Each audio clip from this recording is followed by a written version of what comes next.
Hello, Aquarius, Sun, Moon, Rising, and Venus signs. Kamusta kayo? Sana po ay nasa mabuti kayong kalagayan. Welcome back po sa Star Tarot. At kung bago kayo rito, welcome din po kayo. Please subscribe, like, share my videos, and leave me a comment kung naka-resonate kayo. Thank you. Tignan natin kung ano yung mga messages ni Aquarius. First message ninyo, the moon.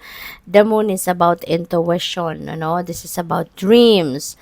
Ayan. So, this is a strong reminder para sa inyo na lagi kayong makikinig at lagi ninyong paniniwalaan at sundin kung ano man ang gabay sa inyo ng Divine Universe through your intuition. Kasi maaring meron kayong mga dasal, 'di ba? Maybe you're asking for guidance, for enlightenment, for clarity, for clear direction of where you're heading this time. Kaya importanteng reminder ito para sa inyo na once and for all sundin ninyo kung ano man ang binubulong sa inyo ng inyong intuition. Isa pa, there are dreams as well, no, na siguro lately baka nananaginip kayo, no, or in the next few days, 'di ba? Or weeks, no? Baka sunod-sunod magkakaroon kayo ng mga panaginip. Pay attention to those panaginip kasi that could be reminder para sa iyo, that is guidance para sa iyo, 'di ba? Maaring diyan manggagaling yung mga mensaheng mas papansinin ninyo. Kasi sometimes, no, yung intuition natin, minsan hindi natin pinapakinggan. Pero yung panaginip, 'di ba?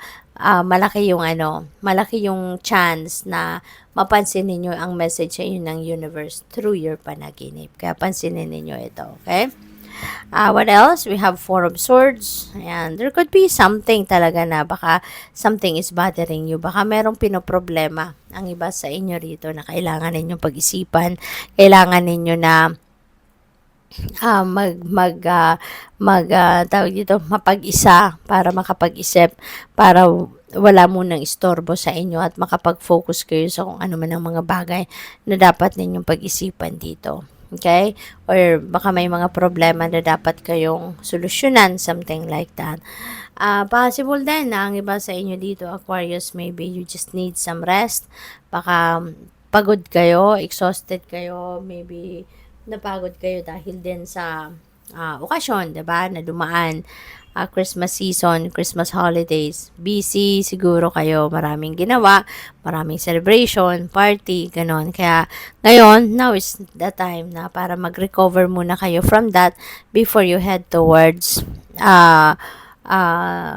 pagtatrabaho, pagsisimula ng bagong chapter sa buhay mo ngayong bagong taon. We have 8 of Pentacles. Ayan. So, feeling ko, meron din dito mga achievement, no, na makakamit kayo, lalo-lalo na pagdating sa inyong trabaho. Maybe this is the time that you are going to see the outcome or see the results, no, of your hard work na ginawa in the past. Siguro sa ngayon, magkakaroon kayo ng recognition, magkakaroon kayo ng promotion, magkakaroon kayo ng pay raise, mga ganon, ano, sa trabaho ninyo. Maybe din, ang iba sa inyo will focus on educating yourself. Baka ang iba sa inyo dito mabigyan ng scholarship grant ng kumpanya, baka pag-aaralin kayo, something like that. Or baka ang iba sa inyo, ay talaga mag-aaral para na mas ma-enhance pa ninyo, ma-harness pa ninyo, kumbaga, yung mga talents and skills ninyo. So, tignan natin kung ano pa ang mga kaganapan dito for Aquarius.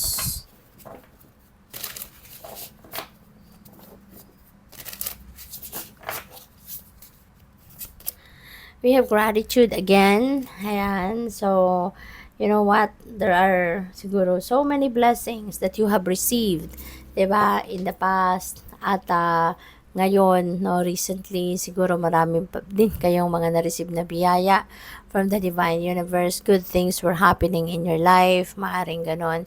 Maaring nagkaroon kayo ng siksik-liglig, umaapaw na blessings, no? Sa ngayon, kaya kailangan ninyo na magpasalamat. Okay? This is a reminder para sa'yo na malaki man o maliit ang mga biyayang natatanggap natin, we really need to express our gratitude. Okay? Project gratitude attitude.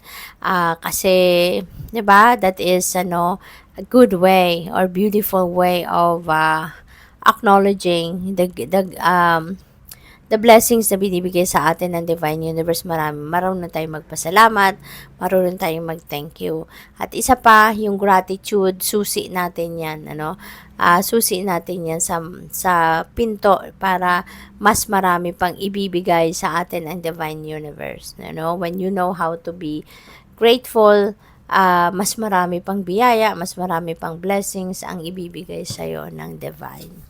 We have shift the way to new potential. Okay? Instead of, just waiting and waiting and waiting for the blessings to come, you also need to take action. You also need to do something about, lalo-lalo na sa mga opportunities na dumadating. Kasi, minsan, 'di ba, nandiyan na yung opportunity, pero hinihintay na lang natin na talagang some other people can do it for us, 'di ba? Na ilapit pa sa atin ang oportunidad. Kailangan tayo na ang gagawa no'n, 'di ba? We need to do something about it. Binigay na sa atin, so gawin na natin, gawa na natin ang paraan at i-apply na natin sa buhay natin, gamitin na natin yung ganon, okay? So what else? We have external validation. Ayan. You don't need this, no? Aquarius, sa totoo lang. We don't need external validation because tayo lang naman din ang nakakaalam, 'di ba? Kung ano yung mga kakayanan natin. We know pretty much what we have, 'di ba? We know pretty much kung ano yung mga talents natin, skills natin, gift natin, ano yung mga capabilities natin. Tayo lang ang tanging nakakakilala sa sarili natin 100%. Tayo lang ang mas nakakaalam kung ano ang kaya nating gawin.